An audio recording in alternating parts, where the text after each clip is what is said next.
Welcome to Gander Gossip Podcast, sponsored by G&H Decoys, A-Bears Custom Decoy Rigs, Five Rivers Plastic, Leg Iron Outfitters, Chenier Shot Shells, Airboss Motion Decoys, Deception Decoys, Bird Deterrent Systems, Dirty's Outerwear, Riceland's Custom Calls, and Michael Swafford Custom Calls.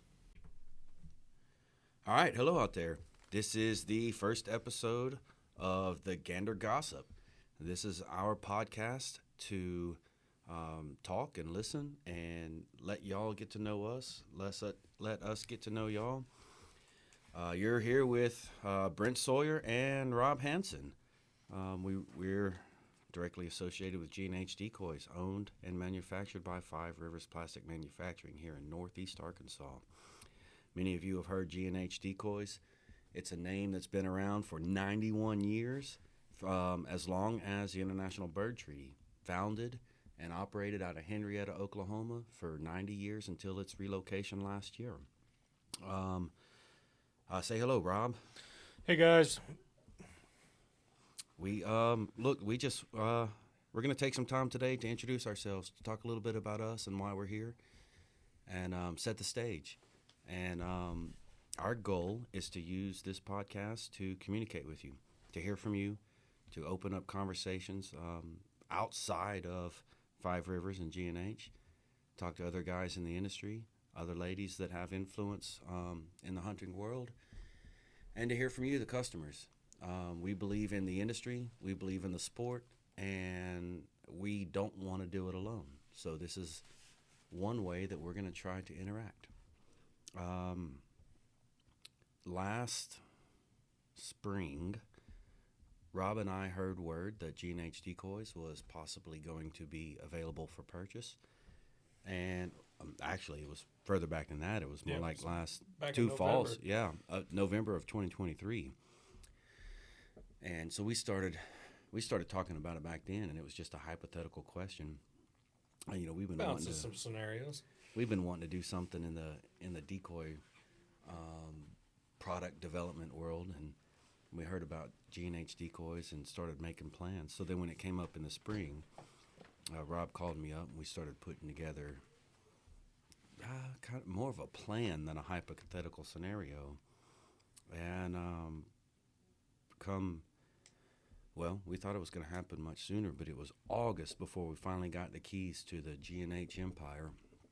And got to view it in March? May. It was March or May. Yeah, we had 2 hours to look at a 110,000 square foot building and try to pick our jaws up off the floor. Yeah. I mean, guys, this was G&H Decoys. This was the king of all brands, the beginning of the beginning. Two kids in a candy store for sure. Yeah, and trying to figure out how two rednecks like us even were in that position. When it all finally went through, we got the court order that our bid to purchase through bankruptcy went through. Rob scooped me up in southwest Louisiana, and we drove to Henrietta, Oklahoma. And when we stepped out and got the keys to take over the assets of G&H Decoys, it's quite the undertaking. Our world's changed. Yeah. I mean, Rob, we've tried so many times to explain it to people. It's so hard.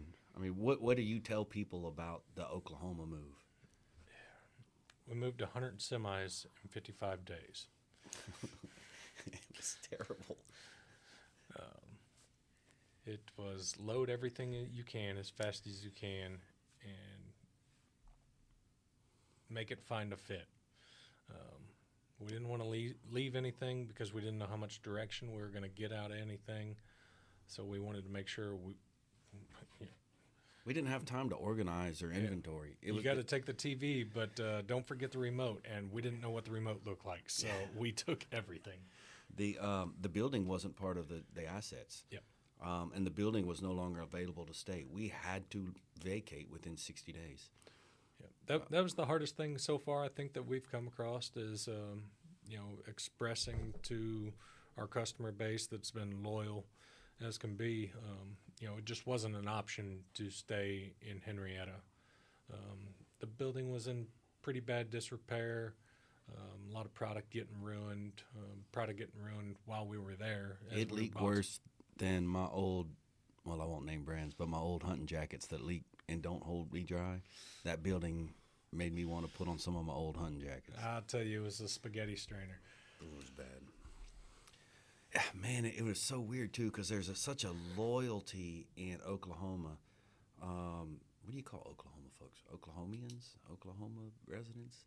The people of Oklahoma love G&H decoys. There's a kindred connection between them, and it was kind of heartbreaking to take away G&H decoys and move it out of Oklahoma. I know there's a lot of people that were very disappointed to see it go. People had strong emotions about it. And so it's very important for those of you that feel that way to understand that we didn't leave Oklahoma because we had a problem with Oklahoma. It was because it wasn't an option. And we ended up in Northeast Arkansas. Rob, why Northeast Arkansas? I've been long established out here with leg iron in the northeast corner. I've got 2 huge camps and biggers, and I've been in this community for 17 years out here. I've come to love all the people. I spend 9 months a year out here, and what isn't there to love for a waterfowler than, this little region of the world. It's quiet, it's laid back, people are hardworking. You got an idea or project, everybody throws in together. We rock it out. I mean, we haven't missed a step in connecting an idea or a dream together out here. Yeah. So it's just it kind of fell into place. We found a facility, the old Walmart in Corning. It's been shut down a couple of years. I used to shop there when I first got out here. It's really hard to see it go when it closed down, but the building's been sitting empty for a good long time, and it's not an ideal fit, but it was 40,000 square feet, and we had to figure out something to do with 110,000 square foot of stuff. And we couldn't really plan ahead because we didn't know until the judge made the decision whether we were going to get to purchase G&H decoys or not. And so the day that they said, okay, it's yours, you won the bid, then we had to finalize purchases. Then we had to finalize trucks. Then we had to finalize employees. Like, it was a whirlwind. Yep. I started coming up here and hunting with you, I think 6 years ago. I came up with Damon Hebert's Custom Rigs. He had to deliver. Damon's one of my best friends, and I called him up and said, hey, man, I got a long weekend for Thanksgiving. Where are we going? He said, well, I need to deliver some rigs to Rob up at Leg Iron. Let's go up there. So we came up and hunted specks and ducks and kind of fell in love with the place. It's not so different than Southwest Louisiana, rice fields, soybean fields. Yep. Good folks. And been coming up ever since. That's how we built a friendship. That's how we jumped into this crazy endeavor together. And now I'm living in your lodge until I get my family, moved up. We find a house. So Rob was talking about how everybody works together and comes together. So I'm from Southwest Louisiana. You can give me a flood, you can give me a hurricane, I'm good. But these tornadoes started blowing through. It's a little unsettling. Well, we had a big storm one night, and it passed quite a few tornadoes through the area. And the little town down the road, Reno, got hit pretty hard. We all jumped in trucks and side-by-sides and rode down the road. And chainsaws, side-by-sides, cans of gas. We were ready to help out. Had tarps ready to rock and roll the next morning. You are not alone when you're up here. So it's a perfect fit for a company like G&H Decoys, Five Rivers Plastic Manufacturing. Some good old boys out in the country, on the by roads. You're never alone. There's people that need work. There's people that want work. There's quality folks in this area. And we are happy to be in Northeast Arkansas. Arkansas has made its state business friendly. It's made the state outdoor recreation sport industry friendly. And we're the central hub of the United States. We can get anywhere. We can send a box anywhere in the country from right here. Yep. It's the quickest shipping point. It's easy access to multiple highways to get just about any direction. And we've got a hell of a work staff out here. Yeah. You know, we keep throwing out the name Five Rivers Plastic Manufacturing. I think we forget sometimes that we say it all day long. It's who we have become, but most people don't know that name. So tell them where the name Five Rivers came from and what it means to us, what Five Rivers is versus what Five Rivers is the intersect of the river system out here. Got the Current, the Black, St. Francis, Little Black, Foshee. They all come together here at Pocahontas and kind of make the area what it is as far as agriculture and as waterfowl. It's a pretty important part of what it is out or what it creates out here, and it falls into play with how we took the multi-points of all the different businesses that I run, and we put them all into play right here in Corning, Arkansas. Yeah, it really is a unique system up here. I grew up, like I said, in Louisiana. I'm used to waterways, but these rivers here are different. Well, one thing, they're gorgeous. If you haven't been up to Northeast Arkansas, you need to come take a visit. It is beautiful up here. But these rivers and all the creeks and drain-offs from them, and when they come up and flood out the floodplains, what they do for waterfowl here is pretty unique, and it draws a major population of people in the winter coming to hunt. And so it's important to us. It's been an important part of our lives. It's been an important place for us, and it's got the infrastructure for manufacturing. So whenever we were forming the company, Five Rivers just kind of, I don't even think there was any discussion. We're like, what are we going to name the company? You said Five Rivers, and we were just like, yeah, that's it. It's perfect. And it really fits, it all comes into play. I mean, we had 500 plus applicants whenever we started. Mm-hmm. It's like, what was it? In the last 8 or 10 years, I think it was 9 plastic manufacturing facilities within an hour of us. And with manufacturing all moving to China, a lot of those closed down. They couldn't compete. Yeah, we're down to 4, and that's including us as one. So, but there's so many people that are trained, certified, educated in plastic molding, looking for jobs. It is the perfect place for us. Yeah. And they're good people. Yeah, great people. I've been overwhelmed with the amount of support and assistance and everything. We got the coffee club in the morning. We don't want jobs. We just want to come down and help. Yeah, yeah.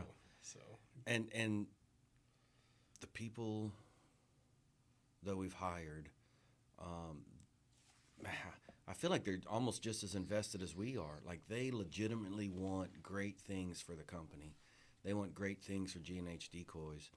This last weekend was the citywide yard sale in Corning, and so we joined in and we brought out a bunch of stuff in the parking lot, and our team showed up, not because they had to, not because we asked them to, but because they wanted to. They showed up to hang out all day in the parking lot and meet the people, and we sold some decoys. Our logistics guy brought donuts all the way from Paraguay. Yeah, we had a great time. We have a team of people that believe in G&H Decoys, but believe in Five Rivers Plastic Manufacturing, because we are more than just G&H Decoys. We've built a facility that can produce products for virtually anyone that has a plastic need. And we were doing this before things went wild with tariffs and American manufacturing. We'll get into that another day. That's a whole nother 3 podcasts. But to suffice it to say that we are here to produce products in America for American companies. And our goal is to take what G&H has always been in quality, in durability, trustworthiness, and integrity, and take that into every product we build. That's what Five Rivers is.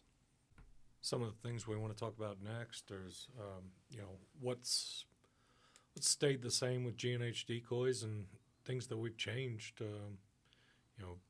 Just from the start, we thought we had bought an older decoy company that needed a lot of revision, and we came to fall in love with the decoys, and we really did.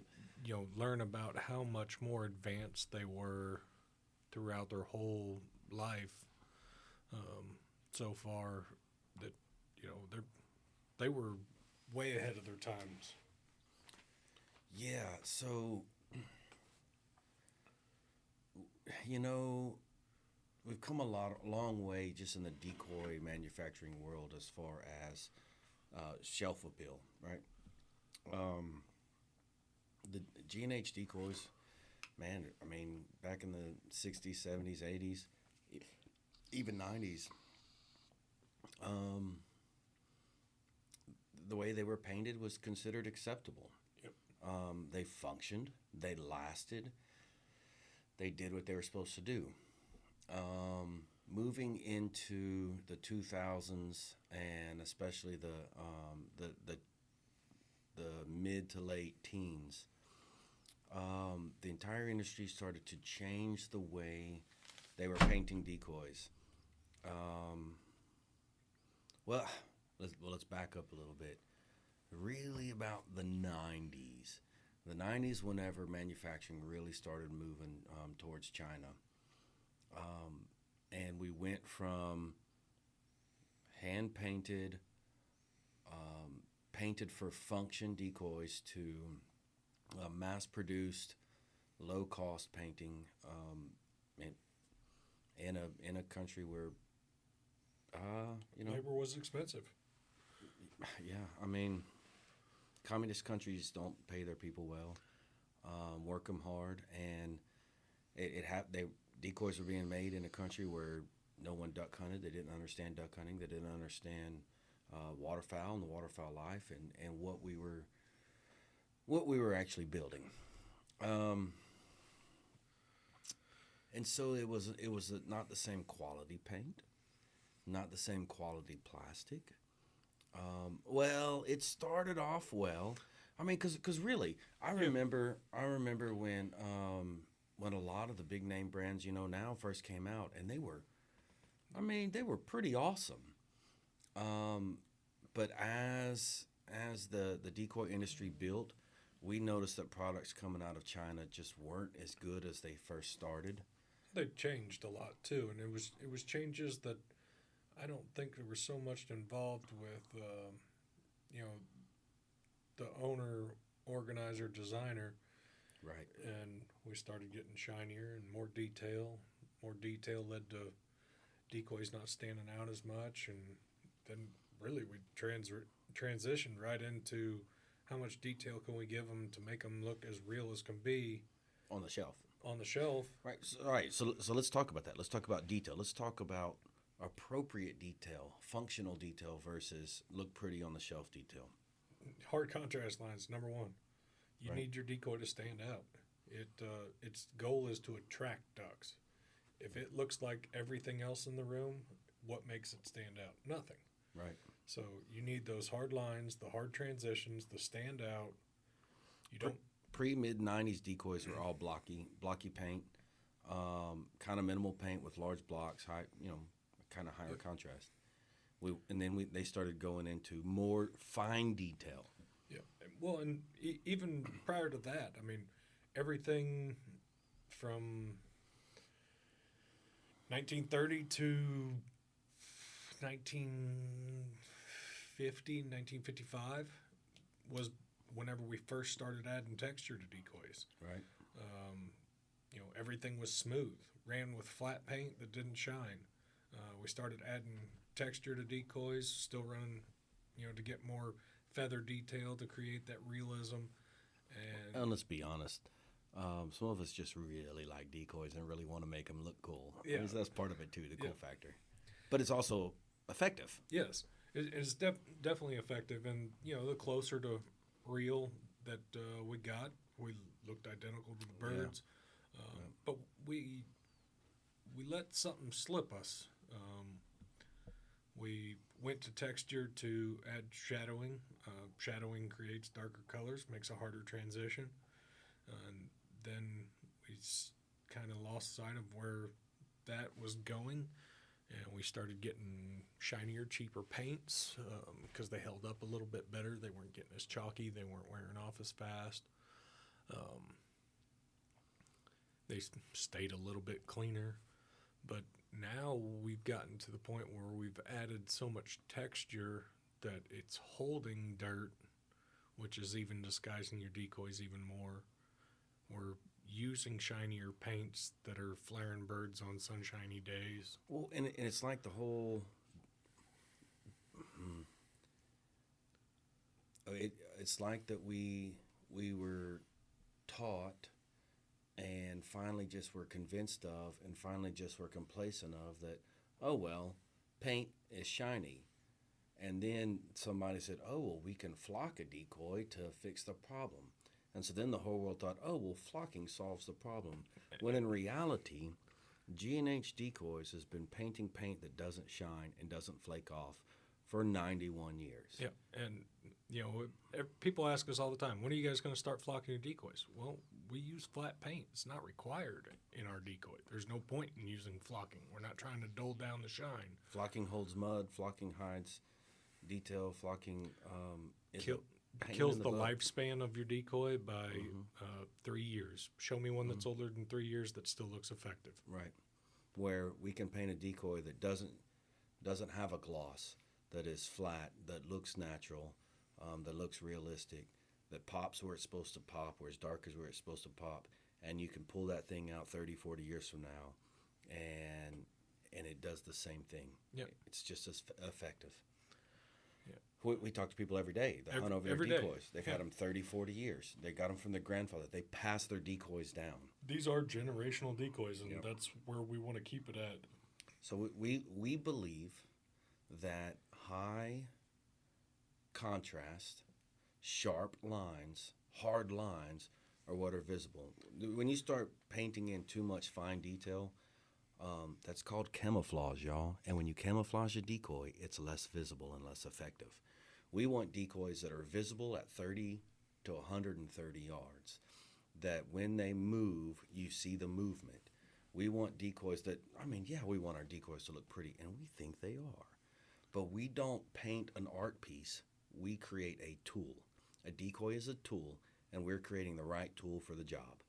The tool that's going to be effective on cloudy days, that's going to be effective on sunny days, that's going to be effective on rice fields, in timber, in the marsh.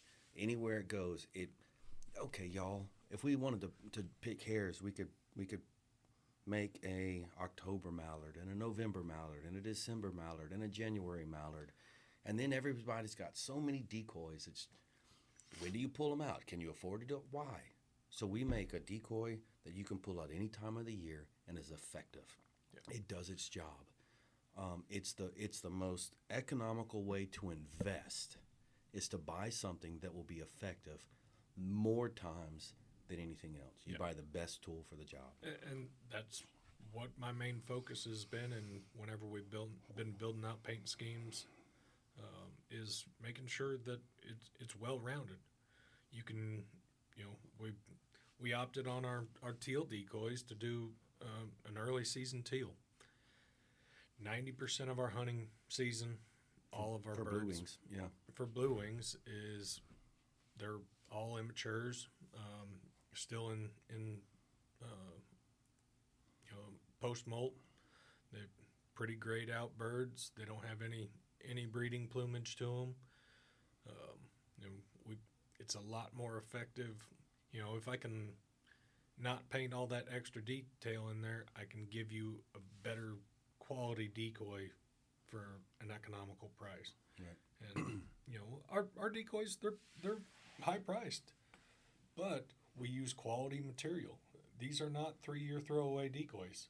These are 15, 20-year, we've got people calling every day for, heads that were built, replacement Canada goose heads for decoys that were built in the 50s. And y'all, look, we didn't design these decoys. And we thought we were going to come in and dislike things and make a lot of changes. And, the removable heads was one of the things that I just knew I hated and wanted to change immediately. And I've learned that there are benefits to it. Do I love a one-piece goose decoy? Absolutely. Yeah. Do I hate a two-piece decoy? Typically. But when they're designed well, it's really not so bad. And these were designed well. Yep. And I don't hate them. I do hate the feet. Y'all, if you've ever seen our old goose decoys that have feet, I hate the feet, and that's going away. And we got a fix for that. And just you wait. It's awesome. The new motion cone's amazing. It's going to be a major improvement that we love. Yep. And we hope that y'all are going to love it as well. And that's why you guys haven't seen the full body lines. We have a pretty amazing spec decoy, and the Canada Goose is right there with it. I grew up Central Missouri honker hunting. I'm a honker guy. Fell in love with the speckle bellies down here just because we don't get the honkers. I'm a South Louisiana guy. I'm a speckle belly guy. Yeah. I am very critical of spec decoys. Yeah. We both become spec snobs. Snobs. Yeah. We took a decoy that we thought was kind of subpar and changed the paint on it and went, oh, this thing is sexy. Yeah. Paint makes a difference, y'all. And sometimes that's all it takes to revitalize. It really made a difference. You put some different paint and a different scheme on something, and it makes it's a night difference. and day. And it's fun to watch, as we've gotten to do a little bit of field work. We've been so busy this past year, we didn't get out in the field and actually product test as much as we needed to, for our peace of mind. But we're working with a brand that's been around for 91 years. They've got it figured out.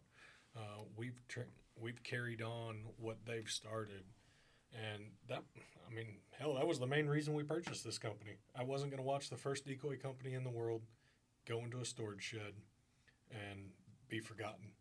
Yeah. G&H Decoys was the very first decoy company in the entire world in mass production.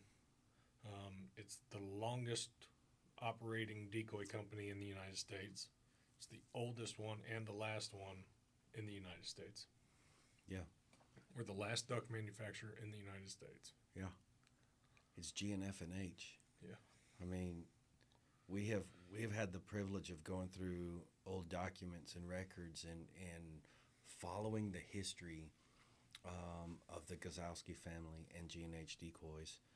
It's pretty special. It wasn't just decoy manufacturing. They were involved in legislation to help decide the future of the outdoor industry, of plastic manufacturing, of hunting, waterfowl hunting in the United States.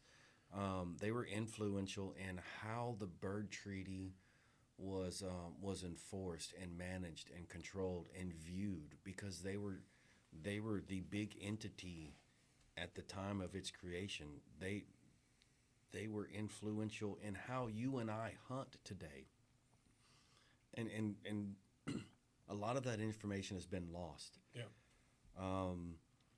Because the old generation, they're not here with us anymore. And of course, a lot of times,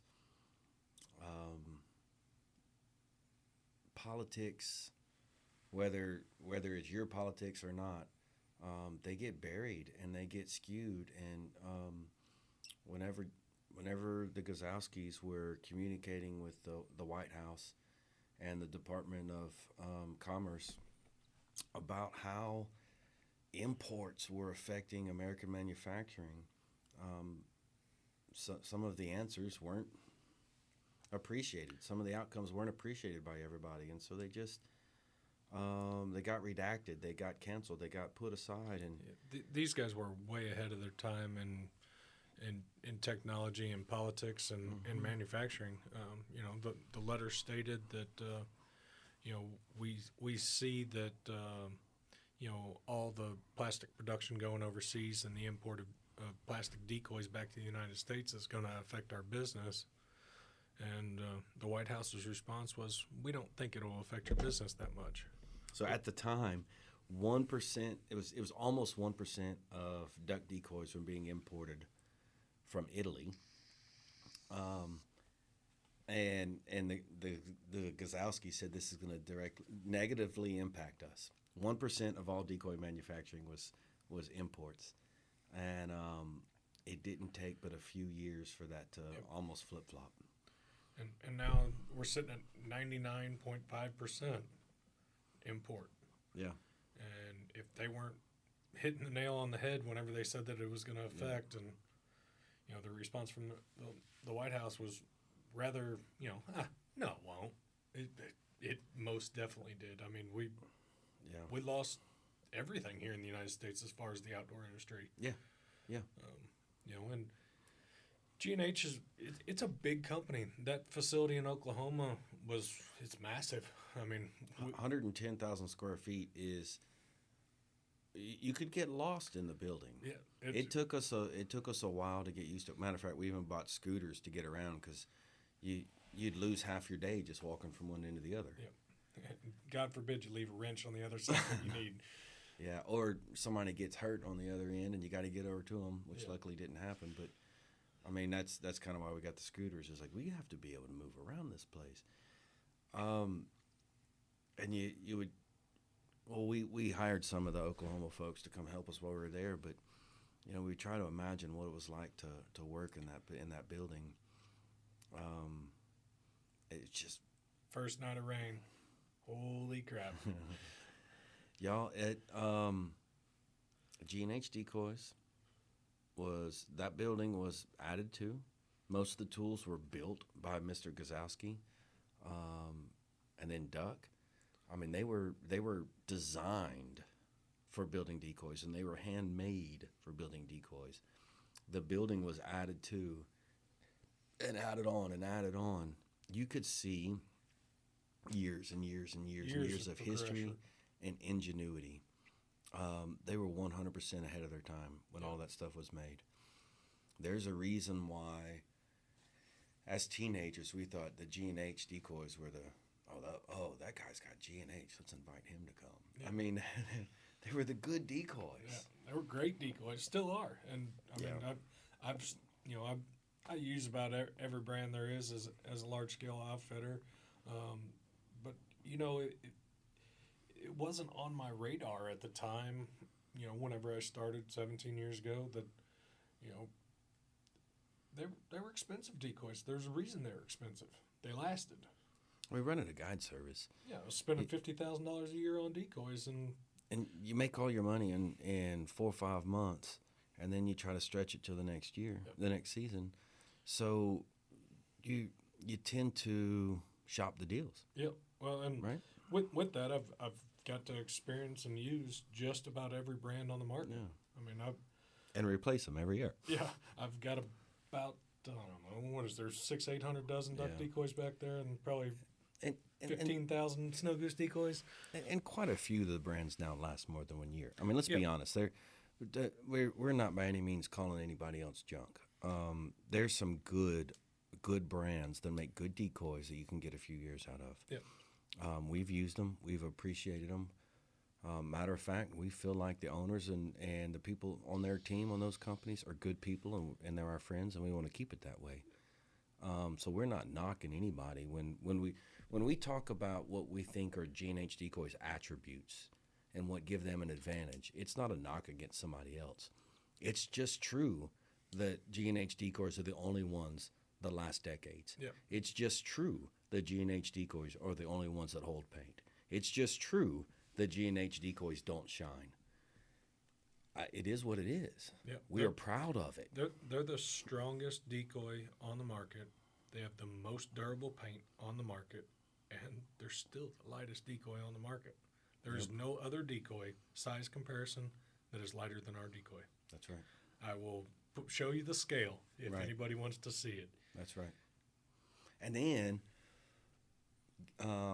buying and incorporating Hebert's custom rigs, purchasing the best, and I'm telling y'all, the best decoy rig product on the market, the only one that's got a patent that makes it truly resistant to tangling.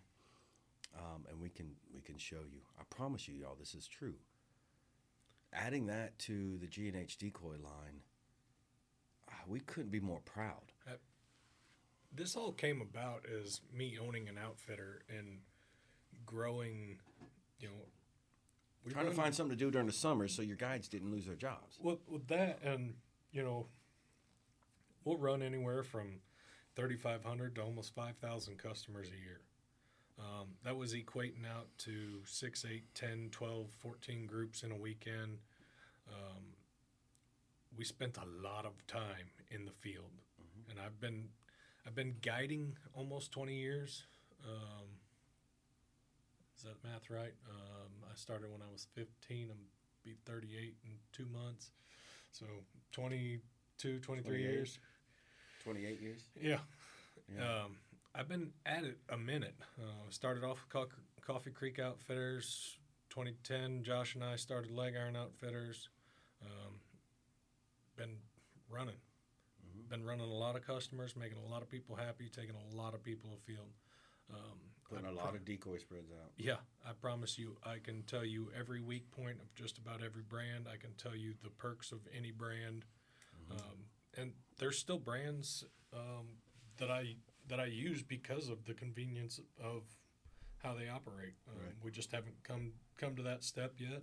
Well, when you buy a company and you actually start production smack dab in the middle of the hunting season, we haven't had time to build enough decoys for all of our customers where there's enough for us. Yeah. So we don't have any yet. Yeah. And we always said that we're going to take care of the customers before we take care of ourselves. And so one of these days we're going to replace all of our decoys with G&H's and look the part. But until then, we're proud to use the other stuff. Yeah, and we make a lot of it work.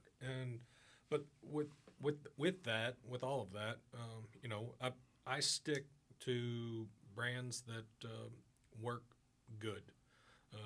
I was able to acquire Aver's Custom Rigs from Damon in 23. Started the transition down there on the island. My guides, most of them are all from South Alabama, and gave them something to do during the summertime. Company grew.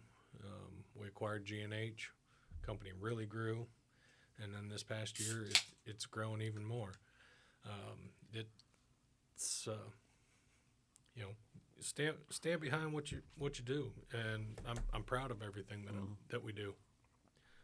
I've got a hell of a team. We're going to do big things and keep putting great products to the market that as waterfowlers we can use. Yeah. We've made it a point to reach out to. Well, we've been in the industry a long time, right? Yeah. So we know a lot of other brand owners, company owners, representatives, outfitters, and they've been our friends before. Just because now we're in a new business, have a new name on our shirt, doesn't make us not friends anymore. Yeah. We believe in the industry and being neighborly and being friends. We want to show everybody that the hunting industry can operate with integrity and honor. It does. A lot of times you don't get that impression from the way people talk on Facebook.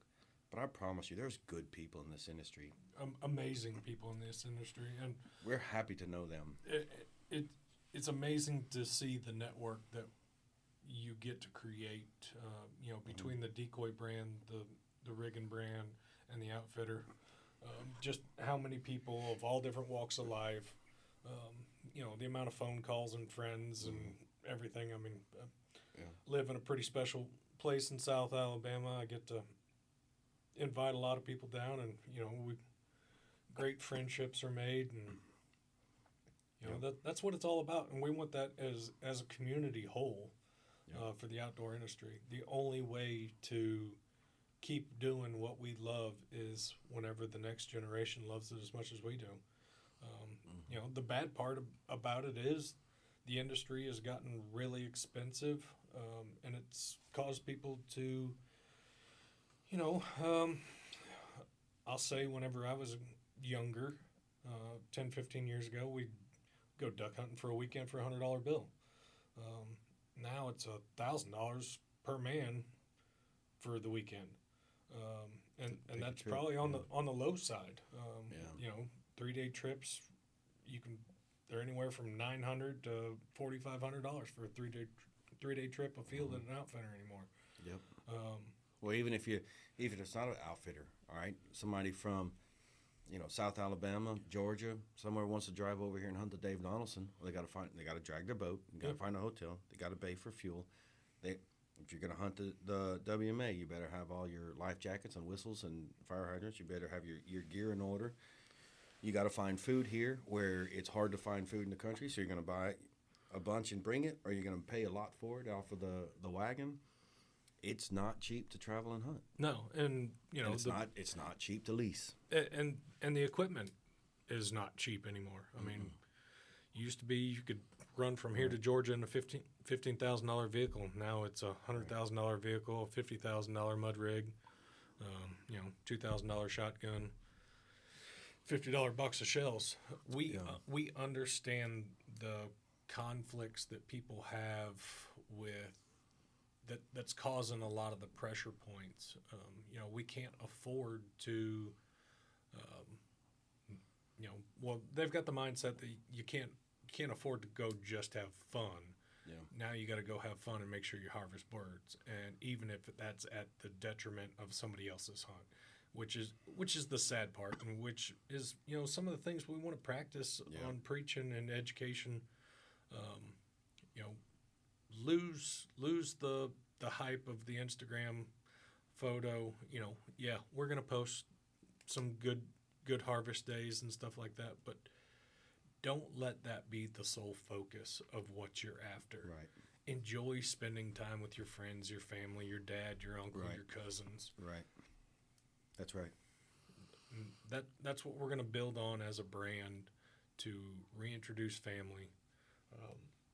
There's been some other companies that have done a great job of bringing their base together. There's one right up the road from us here, and they do a fantastic job of creating a good base. And like them, love them, hate them, whatever. That's a community of waterfowlers. Mm-hmm. That's what we want to create here, is a community of waterfowlers with our brand. And we've got some big things coming, so stick with us. Make sure you're following us on the social media side of it.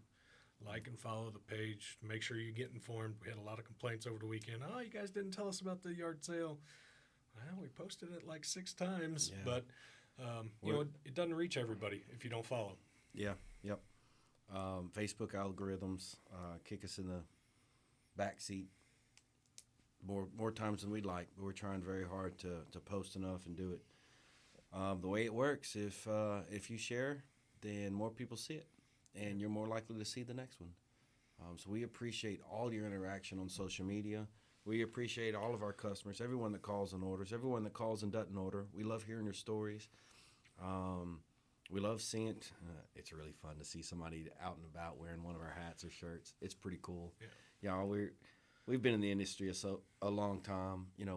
We've had shirts and hats before, but to see G&H Decoy shirts and hats, this is just a different kind of special. Yeah. It's a lot of fun. It puts a smile on my face to see the old brand still represented in the United States. And see, man, I can't tell you all enough of how good of a base we have. Yeah. We can't thank y'all enough. It's heartwarming. It's gotten us through some. I just want to say one more time that the move was one of the worst time frames of our lives, and to have loyal customers who were cheering us on helped so much get us through those 60 days. Those were 60 very difficult days. It was. Someday we'll tell you the full story. It's a very interesting story. Yeah. Just remember, we weren't prepared to purchase, and we weren't. We won an auction. Yeah. It was a last minute. It wasn't a last minute decision, but it was a last minute. It was a last minute gun start. Yeah, it was save G&H or watch it go into a storage shed, and there didn't happen to be anybody else at the table. Right. The whole bidding process was between us and one other person. Yep. We are proud that we did it, but it was quite a task to do what we did. I'm still so proud of the guys, my family. Yeah. You know who your real friends are when they don't run screaming. Yeah. It was one of those types of environments. When we had guys fly in from Washington, buddies drive up from Alabama, North Alabama. Yeah. Illinois. Yeah. It was, we did a lot. We did a lot. 100 semi-loads worth of gear transported from Oklahoma to Corning, Arkansas, about a 5.5, 6 hour drive. A whole lot of energy drinks. Yep. And they were late nights, early mornings. Yep. Y'all, again, thank you. We love you dearly. We're very excited about this. We're looking forward to this new podcast. Doing the Gander Gossip, telling you our stories, hearing what you have to say.